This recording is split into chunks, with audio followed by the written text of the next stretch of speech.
my brilliant scholars. Miss Crawford is coming to you again with another video. The story this time is about a little girl named Clara. Actually, she's a fairy. So sit back, relax, and I hope that you enjoy the video. Clara, the Cookie Fairy, written by Tim Bugbird and illustrated by Laura Eade. Once, there were 3 fairy scouts, Clara, Kat, and Jan. They all lived on a mountain in a fairy camper van. They sold special cookies, a fairy scout tradition, to buy the things they needed for their camping expedition. Clara's wand made cookies, tasty, crisp, and sweet.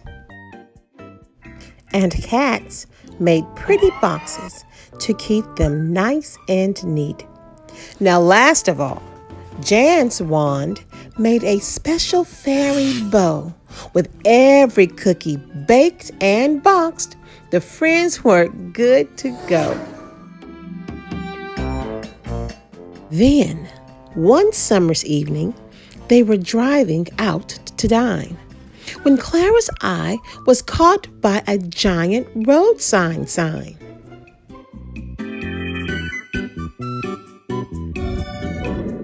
The sign read, "Mighty Mega Wands make cookies with chocolate chips." Clara said, "I want one now. I can't let this chance slip." Clara picked the biggest wand and stood in line to pay. Her old one looked too boring, so she threw it right away. But Clara wasn't careful, and her wand was a little brittle. She whooshed and swooshed it way too much, and it snapped right in the middle. The fairies tried to fix the wand with string and tape and glue, but not one thing would make it work. Now, what could they do?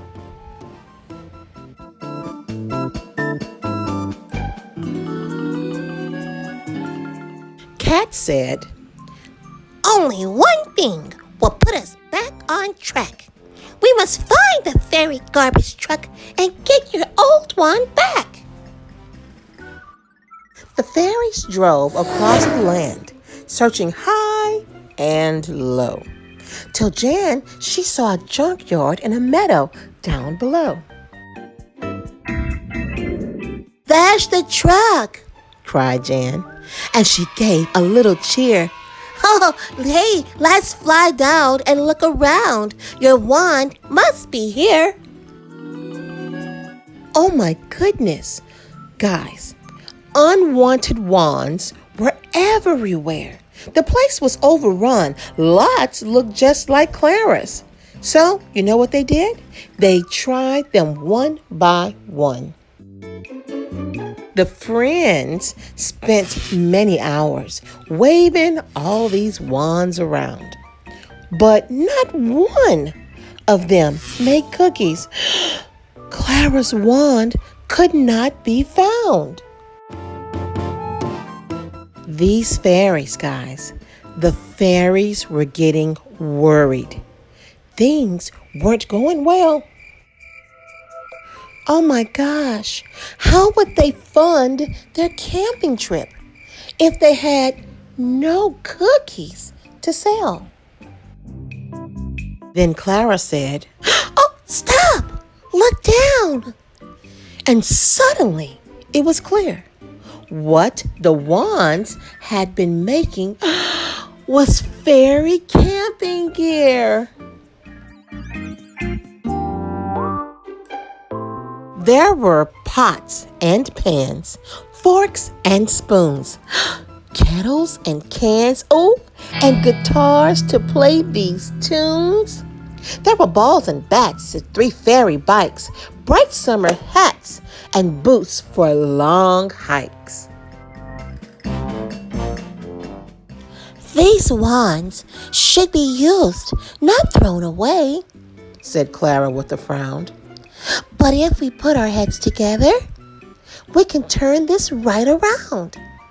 And in a flash, it came to her, a new fairy scouting venture.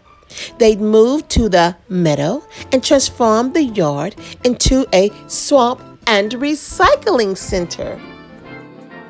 Fairies came from far and wide with their wands, unwanted or broken, to swap or make into something new. This center was always open. And then one summer's day, Clara had a huge surprise. She waved the wand a fairy had found, and cookies fell from the skies. This is my wand, cried Clara. And it works just as it should. It's not a mighty mega wand, but to me, it is twice as good. Well, kids, let's see. Clara learned to care for things and not just throw them away.